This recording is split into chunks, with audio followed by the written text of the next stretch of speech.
भारतीय संविधानाच्या अमृत महोत्सवानिमित्त देशभरातील कलाकारांनी तब्बल 16 भाषांमध्ये संविधानाच्या प्रास्ताविकेचं गायन केलं।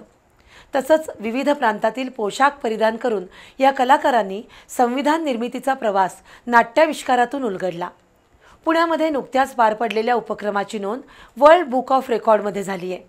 या उपक्रमाची संकल्पना कोल्हापूरचे गायक आणि संगीतकार कबीर नाईक नवरे यांची आहे।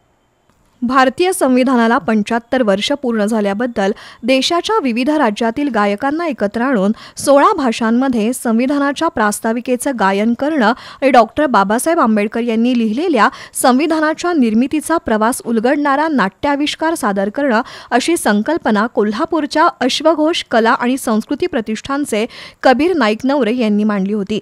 ही संकल्पना उचलून धरत पुणे महापालिकेने हा उपक्रम आयोजित केला होता। पिंपरी इथल्या मैदानात हा उपक्रम पार पडला। विविधतेतून एकतेचा संदेश देणाऱ्या मिले सूर मेरा तुम्हारा या बहुभाषिक गीतानं उपक्रमाला प्रारंभ झाला।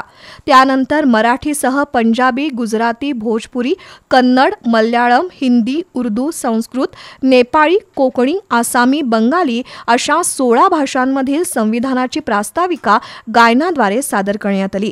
सुमारे 150 कलाकारांनी या प्रास्ताविकेचं गायन केलं। त्यानंतर हम भारत के लोग या सांस्कृतिक उपक्रमाद्वारे संविधानाच्या निर्मितीचा प्रवास सादर झाला। या उपक्रमाची नोंद वर्ल्ड बुक ऑफ रेकॉर्डमध्ये झाल्याची घोषणा करताच देशभरातील कलाकारांनी जल्लोष केला। या उपक्रमाची संकल्पना मांडणाऱ्या कबीर नाईक नवरे यांचा विशेष गौरव करण्यात आला। हे जे वर्ष आहे हे भारतीय संविधानाचं 75वं वर्ष आहे। त्याचबरोबर लोकसत्ताक दिनाचं सुद्धा 75वं वर्ष आहे।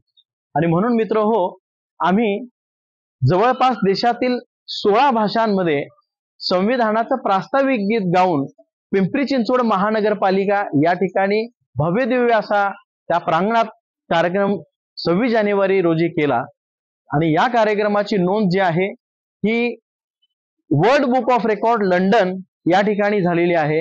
आणि मी बी चॅनल यांचं खूप खूप आभार मानतो की प्रत्येक वेळी आम्हा कलाकारांच्या ते पाठीशी राहतात आणि आम्ही ज्या काय बाबा आमच्या कला सादर करतो त्या बातमीच्या स्वरूपात मध्ये बी चॅनल वरून प्रसारित करतात।